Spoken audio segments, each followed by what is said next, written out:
Нарешті портативний монітор, який дійсно вартий уваги. Знаєте чому? Бо він брендовий, це монітор від Asus. Знаєте, що це за моделька? MQ16FC.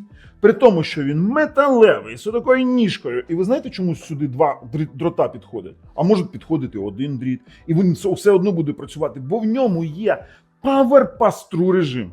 В ньому є відповідність кольорів дельта менше 2. В ньому є такі функції, як автообертання, різноманітні моменти, але це не все. Цей монітор OLED. 16-дюймовий OLED-монітор портативний. Я шукав собі у пару до свого Asus ZenBook OLED. Нарешті я знайшов такий монітор з неймовірними якимись функціями. Зараз ми його розпакуємо. Звісно, розпакуємо. І що він надлегкий, і возити з собою дуже зручно. Ладно, розпакуємо, подивимося, що заявляє виробник, а потім потестуємо, саме не потестуємо, а зробимо враження і, звісно ж, потестуємо на яскравість і подивимося, які кути огляду є. Тому посилання в опису під цим відео, підписуємося обов'язково, натискаємо дзвоник на каналі Технозон Україна. Поїхали!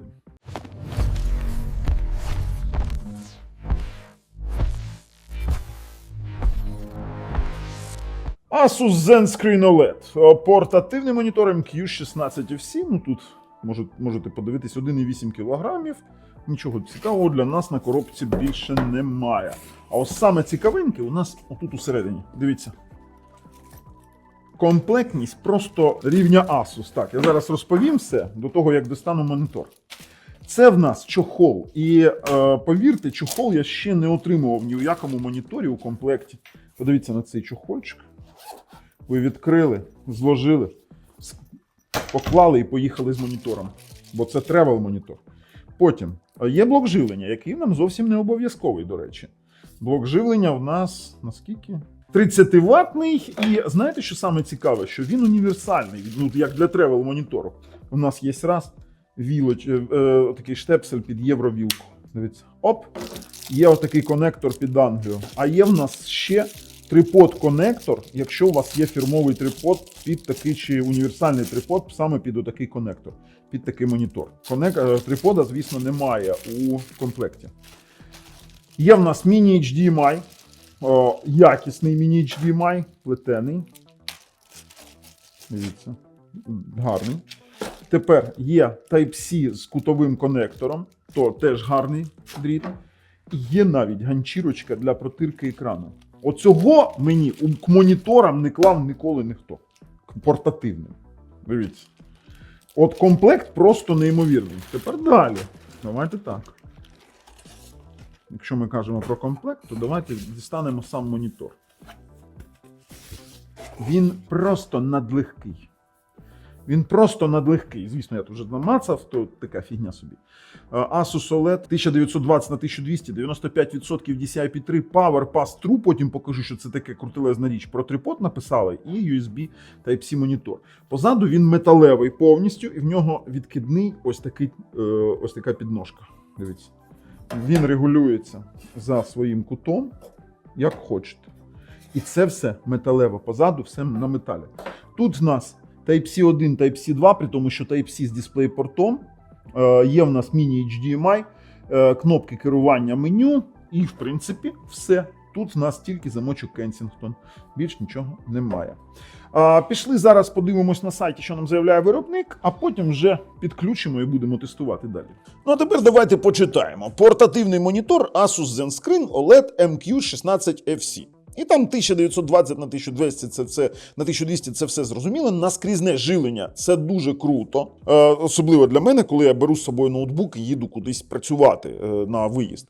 Автоматичне обертання, штатив і в нас покриття 95% DCI-P3. Співвідношення екрану до корпусу 89%, дуже великий показник, гарний. І ось давайте, це мені все не цікаво, ця вся фігня. Power Pass-Through, Ergo Kickstand, це в нас він з нахилом. Є в нас інструмент Asus Widget Display, він Display Center забезпечує автоматичне обертання і ультра легка вага. Це дуже добре. А знаєте, що саме класне? Дельта Е менше 2. менше 2. Це означає, що на ньому реалістичні кольори і можна робити кольорокорекцію і працювати з графікою, з фото, з відео. Оце дуже класно. Тобто 95% кольорна гама DCI-P3 і Delta є менше 2. До речі, він калібрований. Не калірований, а калібрований. І це дійсно вражає. Для таких, от я ще не бачив монітори, іменно саме тревел монітори з таким приколом. Де 100 тисяч до одного коефіцієнт контрастності. А тепер на хвилиночку. Це OSDR. У HDR це буде 100 мільйонів до одного. Зараз технічні характеристики покажу. Швидкий час відгуку плавного зображення, звісно, менше, ніж 1 мілісекунда. І більш захоплений, тут вони про 16:9, про хід живлення і безліч якихось моментів використання. Як воно тут, технологія без обмежень, фільтр сильного світла. І є Asus Flicker Free. До речі, класна тема, сертифікована TÜV Rheinland називається. Це в нас воно без мерехтіння. Це OLED-технологія, що ви хочете. І у технічних характеристиках ми можемо зазначити, що він має, давайте так, окрім OLED, кути огляду 178 градусів, 300 кандел на метр – це типова яскравість, у HDR вона буде більша. І бачите, контраст у HDR максимальний 100 мільйонів до 1. 16,7 мільйонів кольорів – це він 8-бітний, для монітора це нормально, 60 Гц. І далі ми вже з вами побачили інтерфейси, опис нам не дуже потрібен. Але ви це все зможете подивитись у опису за посиланням, які ми там розташували. І от саме про цю функцію я казав про Power прокидання, про брос живлення. Це живлення ноутбуку. Це не живлення. Це DisplayPort через Type-C. І ми бачимо, що ноутбук заряджається. А знаєте, що саме цікаве? Що як тревел-монітор можна вимкнути його, і від акумулятора він буде працювати також. І цей не заряджається, і цей буде працювати у повному режимі. Як так можливо? Можливо, увімкнути сюди, наприклад, заряджати, але це буде неповне живлення на монітор, так? А можливо, просто Power проброс. Бачите, ми вмикаємо живлення ноутбуку Type-C сюди, якщо ви через Type-C, звісно, його використовуєте. І буде у вас, бачите, живлення тепер тут. Він пробрасується 65 Вт на ультрабук. Це дуже зручно. Тепер стосовно самого монітору. По-перше, хочу зазначити, що є така фішка, як Asus Display Widget Center, про який там писали. І в нас є, бачите, тут є автообертання. Наприклад, якщо поставити авто у цьому моменті, то ми можемо з вами ось таким чином робити. Наприклад, він у вас закріплений через оту штукенцію, яка тримач для трипода, якого немає у нас у комплекті. Ви можете таким чином робити, ви можете таким чином, і він буде автообертатись, бо в ньому є датчик обертів. А тепер відразу кажу, що саме оцей Asus Display Widget Center, він у себе вміщує повністю повне керування монітором, таке саме, як і у менюшці.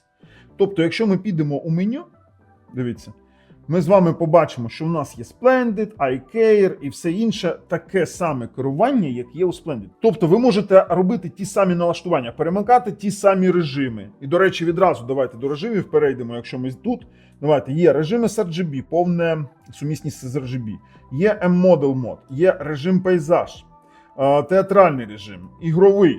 До речі, ми ж можемо і тут з вами обирати, наприклад, той самий театральний, він буде перемикатись прямо з монітору. Читання, бачимо, наприклад, ігровий, і це також тут перемикається. Давайте вмикати далі. Менюшечку подивимося, що у нас тут є ще режим читання, режим темної кімнати і режим користувача, де ми можемо його налаштовувати. Є в нас режим iCare. Це в нас саме фільтр синього кольору, бо це фільтр для захисту ваших оченяток від втоми. І далі у нас є підсилювач кольору, який вам потрібно. Червоний, зелений, жовтий, блакитний. Тепер в нас є регулювання зображення, яскравість, контрастність, різкість. Налаштування HDR у режимі HDR і є контроль пропорцій. Тобто ми можемо з вами завдати чи 16:9, чи 16:10. Де кому потрібно, коли він робить контент 16:9, йому потрібно, наприклад, вписувати конкретно 16:9, бачити співвідношення. Тому таке також можна зробити. Але ми повернемо саме пропорції 16:10. Тепер далі. Регулювання кольору, де ми можемо регулювати, насиченість ми можемо у різних інших режимах. Є можливість регулювати насиченість, гаму, кольоровий простір дисплея, до речі, це потрібно показати окремо. Є DCI-P3 і sRGB. І кольорна температура можемо регулювати навіть у користувачу режимі, коли ми можемо RGB окремо регулювати. Вибір входу автоматичний зазвичай, але може бути USB-C, USB 2, C2 і HDMI. І, в принципі, в нас є у налаштуваннях є автообертання, OLED Care. До речі, це технологія, яка в нас зберігає сам екран від вигорання. Це у Asus фірмова така технологія. Є в нас звук. По звуку це означає, тут немає колонок і динаміку, але в нас є проброс через 3.5. Ось такий вихід. Ми можемо таке зробити. Quick Fit. Це стандартна фіча, коли ви робите якийсь документ, і вам потрібно фізично знати його розмір на екрані, щоб бачити, як він буде фізично. Тобто ви можете, наприклад, обрати B5. Оце фізичний розмір B5 у горизонтальному чи вертикальному значенні. Тобто, якщо ви будете щось малювати на екрані, то він фізично буде співпадати з розміром B5. Тобто тут такий момент є. Це стандартна фішка моніторів. Давайте вимкнемо цей Quick Fit. Тут є різноманітні формати до, бачите, летер, B5, вирівнювання і ось такі розміри. Тобто він невеликий і може вміщувати лише те, що він підтримує. Налаштування живлення. Тут ми можемо вмикати економічність чи продуктивність. Це при живленні через звичайний дріт від ноутбуку, від батареї. Налаштування меню. Тут є прозорість, є час показування і є мови. Мови, до речі, дуже широкий вибір мов. Ми можемо, є російська, є індикатор живлення, блокування кнопки живлення, блокування клавіш і є інформація. Як ми бачимо, модель MQ16FC, 8-біт екран, як я і казав, формат RGB і Range Full. У нас це Range Full HDMI, режим SDR і є ще USB Charging. Тобто у меню тут більш нічого немає. Але хочу вам показати ще деякі моменти. Так як він підтримує HDR, ви можете на нього увімкнути HDR. Давайте увімкнемо конкретно на нього HDR. Я вам покажу, що він може його відтворювати. І картинка HDR, вона конкретно, от бачите, в нас тут конкретно якість 4К HDR ми вміщуємо. Я цей тестовий ролик створював сам. І створював сам для телевізорів, ТВ-боксів і інших моментів, для панелей, для моніторів. І саме у HDR, я вам зараз покажу, це дійсно HDR. Бо якщо ваш монітор не підтримує, то у цьому місці, якщо не підтримує HDR, то тут буде пляма, вона буде світло така жовта, а тут у нас роздільника миш. Тобто це монітор з чистими HDR, виглядає він дійсно прикольно. Покажи, будь ласка, кути огляду, нормально? Так. Нормально, все дійсно. І саме прикольно, що він навіть підходить для ігор. Тобто ви можете грати на ньому, і я не бачу ніяких моментів, хоча тут 60 Гц. Якщо хочете пограти в щось там, наприклад, не 60 Гц, то, звісно, це буде інша справа. Грати? Та, будь ласка, під'єднав плойку, настільки мала затримка, що навіть перевіряти немає сенсу. Тобто тут нічого немає у постобробці. Так, є затримка самого геймпаду у зв'язці з плойкою, так, там є своя стандартна затримка. А те, що у монітора затримка 1 мілісекунда, то я просто-напросто у це спокійно вірю. І хочу подивитись саме на інформацію під'єднаного пристрою HDMI. Давайте ми з вами переходимо екран і відео. Інформація підключеного пристрою HDMI. Підтримується HDR, частоти HDR 50-60 Гц, частоти без HDR 50-60 Гц. І, звісно, він поточний відеосигнал видає RGB HDR 1920 на 1080. Тобто він його вписує у сам по собі формат самого дисплею. Грати не тільки можна, а й потрібно. Ну і у якості висновків скажу, це один з таких самих прикольних моніторів компактних. Так, ціна вона не дуже бюджетна, як, наприклад, у китайських якихось моделей. Але, вибачте, знайдіть мені китайську модель з таким OLED-екраном, з OLED Care, з такими функціями автоповороту і ще й у металевому алюмінієвому корпусі. Ви такого не знайдете. Чесно вам кажу, з Китаю ви не знайдете за ті самі гроші. І я вам скажу ще одну річ, що якщо ви хочете мати конкретний монітор для подорожей, то він саме підходить. Саме із-за своєї легкості 1,8 кг. Є чохол, є металева така міцна конструкція. Мені настільки сподобався, я чекав його появи саме із-за OLED. Я можу на ньому регулювати кольори, можу кольорокорекцію займатися, можу відео монтувати. Тому мої рекомендації дійсно є. Монітор ось такенний. А з вами був Бабл на каналі Технозон Україна. На все добре.